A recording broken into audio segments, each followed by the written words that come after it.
We believe that every case is solvable. I don't know, I wish that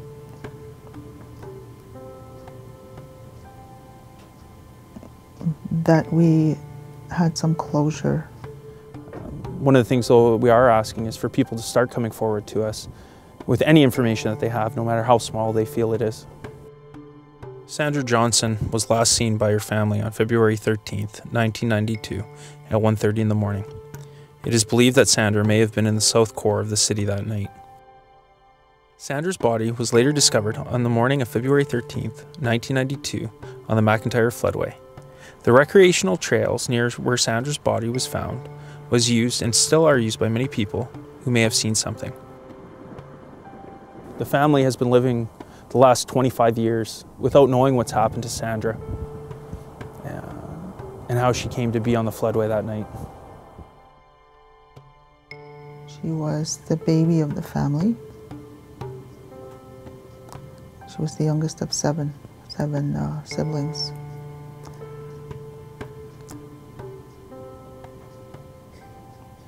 She was my best friend. She was a fancy shawl dancer. And that was her first love, her dancing. She started dancing when she learned how to walk. My mom got her into dancing and she enjoyed it right away. She listened to all the 80s rock bands and then she also she got into playing drums for my brother's band. She's pretty easygoing, you know. She's pretty easygoing. She made friends. She made friends quickly. Pretty much what I remember about Sandra, that she was kind and gentle-hearted.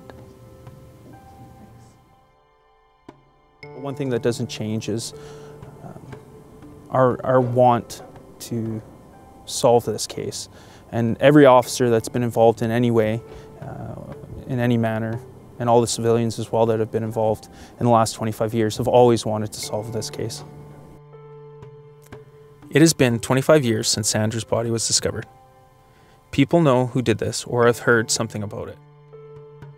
If anybody out there knows anything about what happened to my little sister, Sandra Johnson,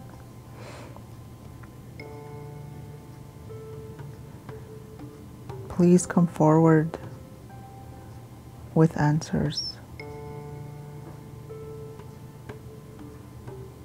so that my family can finally get that closure that we've been looking for and that we've been walking for all these years. We are asking that anyone with any information contact the Thunder Bay Police, Crime Stoppers, or a tip line that we have set up. And remember, it's never too late to do the right thing. Someone's best friend who secretly confided in her girlfriend how her sweetheart would remember this special day meant just for her. She was someone's adoring wife who patiently waited for her husband to come home after work to tell her he loved her with a kiss and a hug on Valentine's Day. She was someone's precious grandmother who needed a warm hug to be returned to her as she so abundantly gave up her own so many times. She was someone's dear mother who always remembered to buy those heart-shaped chocolates for everyone in the family just to see them smile. She was someone's baby girl who drew a colorful mess of hearts and flowers with crayons to share her love so innocent and unconditional with us all.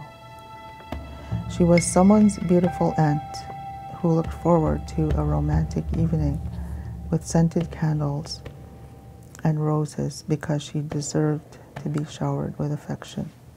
She was someone's special granddaughter who got the butterflies and blushed with excitement every time she heard his voice on the phone. She was someone's awesome sister who only wanted the world to know how special he was to her when she drew hearts around his name on a frosted window. She was someone's only niece who often found herself smiling at the thought of him when he gave her a candy heart that read, "Will you be mine?" She was someone's great-grandmother who knew in her heart he loved her deeply just by a simple glance meant only for her eyes. Take a moment to remember our missing and murdered Indigenous women on Valentine's Day and always.